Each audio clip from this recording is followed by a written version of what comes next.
You think two brothers born in the same palace would share the same path? However, in the Gloucester family, fate took two completely different directions.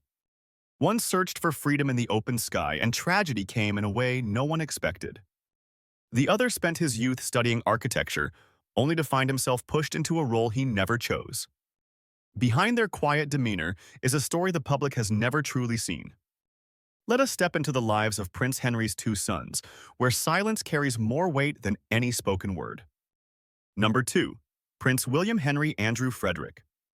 William was born on December 18, 1941, the eldest son of the Gloucester family, a place where duty and expectation lived on every step of the palace staircase. When he was only 3, he held tightly to his nanny's hand as his father's plane skidded across the runway, its landing gear breaking, sparks bursting into red light. It was far too big a moment for such a gentle child, and it became the first mark life left on him. His mother called him Willie, a soft nickname that set him apart from the rigid rhythm of royal protocol. The quiet, kind, intelligent boy often stood for hours watching aircraft cut through the wind near the RAF base, as if the sky had chosen him from the very beginning. There was a moment at a royal event when he bent down to tie the shoelaces of a younger child. A small gesture, yet enough for those around him to understand that William carried a heart gentler than his calm appearance suggested. But that peace did not last. When school began, another challenge appeared. William had dyslexia. At Wellesley House, then Eton, and later Cambridge, he tried to hide the words he read slowly, his hand trembling slightly as he placed it on the page. In a family with very high standards, every time a teacher called on him, his face would grow red, his eyes filling with embarrassment and uncertainty. He tried, he persevered, but the quiet self-doubt followed him step by step. As an adult, William chose a path few royals ever take. He studied further at Stanford and joined the British Foreign Office. In Lagos, under the African sun, he opened car doors himself, refusing to be waited on. His colleagues often said that despite being a prince, he behaved like an ordinary man. At night, he wrote a few lines with an old Parker pen, a gift from his father on the day he entered Eton, as if holding on to a piece of home while living far away. But this journey was about to turn in a direction he never expected. Tokyo brought a completely different story, a forbidden love. He lived discreetly, avoiding attention, and kept a small photograph of the woman he loved, Susie Starkloff, in his wallet. They loved each other deeply, but their relationship existed on the strict border of royal tradition. At one point, William almost followed his heart and proposed. But the ring he prepared was never given. Not because he doubted the love, but because he could not overcome the weight of the Windsor expectations placed on him. What awaited him was even more painful. When his family pressured him to end the relationship, everything grew heavy. On a windy afternoon at Tokyo Airport, Susie held his hand for the last time. William bowed his head, unable to say a single word. It became one of the deepest cuts in his life. A few weeks before returning to England for an air competition, William submitted a request to extend his diplomatic contract. He wanted to avoid the spotlight. He wanted a simpler life. "I just want a simple life," he once told a friend. But that wish would never come true. And the sky he had loved since childhood was about to take the most important thing from him. On the day that changed everything in 1972, William stood beside a Piper Cherokee aircraft. Wind pulled at his coat. The propeller spun. A faint smile appeared on his face, the last one ever captured on camera. The plane lifted, then, within seconds, lost control. It tilted sharply, fell into an open field, and exploded. Flames rose before hundreds of shocked witnesses.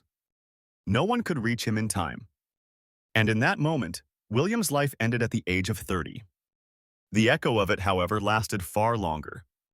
His death led the royal family to rewrite all flight regulations for its members, a quiet reform born from a loss that would never fade. Princess Alice kept his photograph on her desk for the rest of her life. Prince Henry, once strong and disciplined, slowly withdrew from public events. No words could fill the emptiness left behind. Those who worked with William remembered that he liked toast with marmalade in the mornings, greeted embassy staff in the hallways, and carried a natural kindness rare in royal circles. What people remembered most was not his title, but his humility, his gentleness, and the way he held on to small things he believed were right.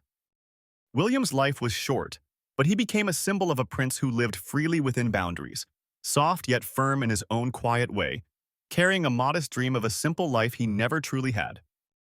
And the sky, the place that had fascinated him since childhood, became the place where his story ended. Its silence and memory formed the final mark of a soul that had always been searching for freedom. Number 1. Prince Richard Alexander Walter George. He was born on August 26, 1944, the second son of the Gloucester family, a household where standards and responsibilities shaped every corner of daily life.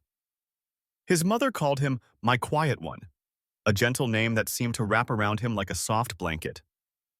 Among the movement and formality of royal life, Richard was the stillest child, the calmest child, the one who weighed every step with care. While other children ran through the halls, Richard spent hours arranging wooden architectural models, placing each small piece with patience. That quiet space was his world, steady and orderly. But that peace did not last. When he was very young, Richard suffered a severe respiratory infection and spent many days in the hospital. The image of a small boy holding onto his toy in a cold hospital room stayed with the family forever. Not long after, another shadow appeared. In 1945, his father survived a plane accident, and the tension that filled the household left deep marks. Richard was too little to understand, but old enough to feel the fear and the silence that followed the adults everywhere they went. Time passed, and Richard grew up surrounded by unspoken expectations. As the younger son, he was not placed in the spotlight like his brother William, but he became the child the family relied on for steadiness. His father, Prince Henry, had once served as Governor-General of Australia and was a pillar of the royal household. His mother carried herself with quiet diplomacy. Richard understood early that his life would be built on discipline, endurance, and calm. A naturally introverted boy had to learn to become the person everyone could depend on. When he reached adulthood, Richard stepped away from the spotlight entirely. He went to Cambridge to study architecture, and there he found the place where he truly belonged. He spent long hours with drawings and measurements, surrounded by clean lines and precise models. Architecture wasn't only a field of study, it was the order his heart always searched for. After graduating, Richard became a full-time architect. He worked as a builder and creator, not as a prince seeking a pastime. He even planned to leave England to join international architectural projects. His life was finally moving in a direction he had chosen. One of the rare moments he had the freedom to live for himself. But destiny intervened in a way he never expected. In 1972, his brother William died suddenly. When the news arrived, Richard froze in place, unable to move for long moments. He lost not only his brother, but also the safety of being the second son. He understood instantly that everything in his life would have to come to a halt. That day, he folded his drawings, paused every project, and quietly closed the door on the future he had been building. From the moment William was gone, Richard's life turned onto a path he had never chosen.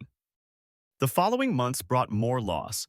His father, already frail, could no longer continue his public duties. Richard lost his brother, then lost the anchor of his family. The title Duke of Gloucester, once meant for William, was placed on his shoulders. He accepted it not as an honor, but as a duty he could not refuse.